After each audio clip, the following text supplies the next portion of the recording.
Miss Hudson, said Rona, has shut the book. Now the terror is beginning. Now taking her lump of chalk, she draws figures, 6, 7, 8, and then a cross, and then a line on the blackboard. What is the answer? The others look with understanding, but I cannot write. I can only figure. The others are handing in their answers one by one. Now it is my turn, but I have no answer. The others are allowed to go. They slam the door. Miss Hudson goes. I am left alone to find an answer. The figures mean nothing now. Meaning has gone. So this shows how meaning, she can't find meaning in life, and she has a hard time at grasping. This next quote is also from Rhoda when she's older and she's at a reunion with her friend, and she has snuck into the room trying to come in unobtrusively so that no one will see her. And this talks about how she has problems linking time together in a line like most people can. So this also is another time as a nonlinear experiment, and it's also showing how she cannot find meaning in life. She says, nothing persists. One moment does not lead to another. The door opens and the tiger leaps. You did not see me come. I circled round the chairs to avoid the horror of the scream.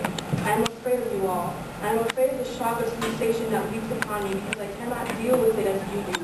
I cannot make one moment merge into the next. To me, they are all violent, all separate. I have no end in view.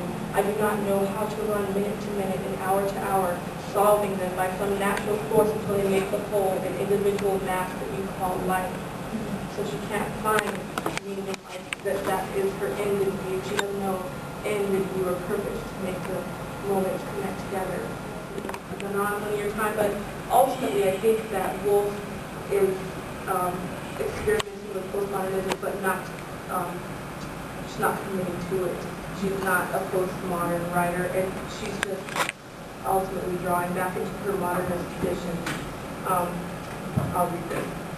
Clearly, the way Woolf deals with structure in the way it informs her theme.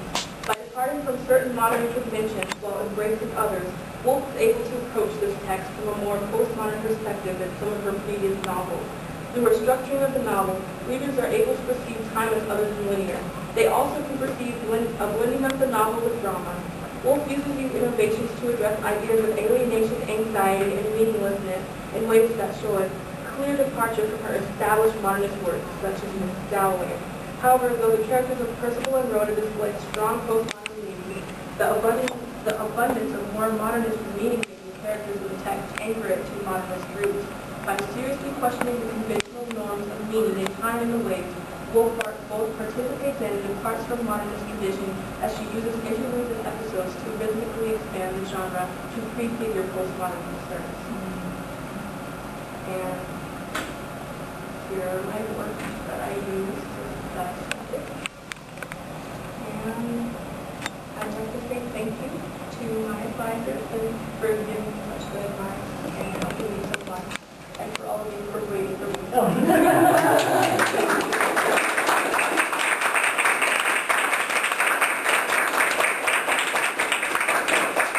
Are there some questions for Ashley?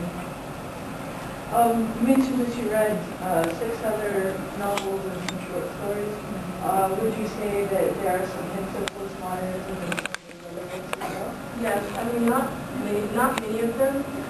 One of them that really stuck out to me was Jacob's Room because it was real. The way it was really experimental, and also it deals with the absence of a person, so it's like meaninglessness kind of thing.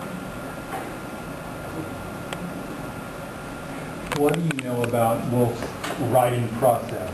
Does that play into anything in her prefiguring postmodernism? If one of the aspects of postmodern authors would be that they don't necessarily know what a book means, do you think that Woolf knew what her books meant? I think she did. I think that's not one of the ways that I looked at her as being a postmodern. So, but as for her writing process, I think she was very intentional in her book. Okay.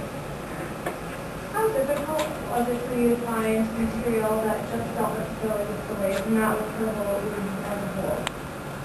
Well, surprisingly, there's quite a few that deal with the waves, and I even found an article that dealt with the waves as being a Woolf was a postmodern modernists and use the waves. So it's, I mean, there's only like one or two, but it's, you know, it wasn't that hard to find. And Ashley, let's tell us that you found that article at the end of writing your paper. Yes, I did. I did.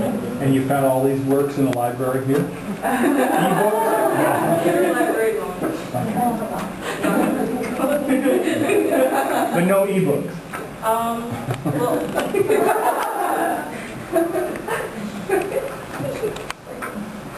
Well, Ashley, would you talk to us a little bit about your reading process? I'm interested to hear you say a little bit about what it's like to read a challenging text and then reread it and then read it yet again. What was that process like for you? I mean, I maintain I would always rather reread a book than pick up a new one. But what was the experience of rereading the words like for you?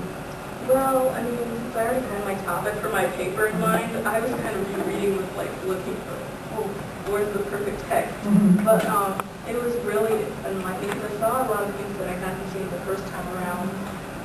And I was able to look in greater depth at things that just were not evident in my first reading. So it was interesting.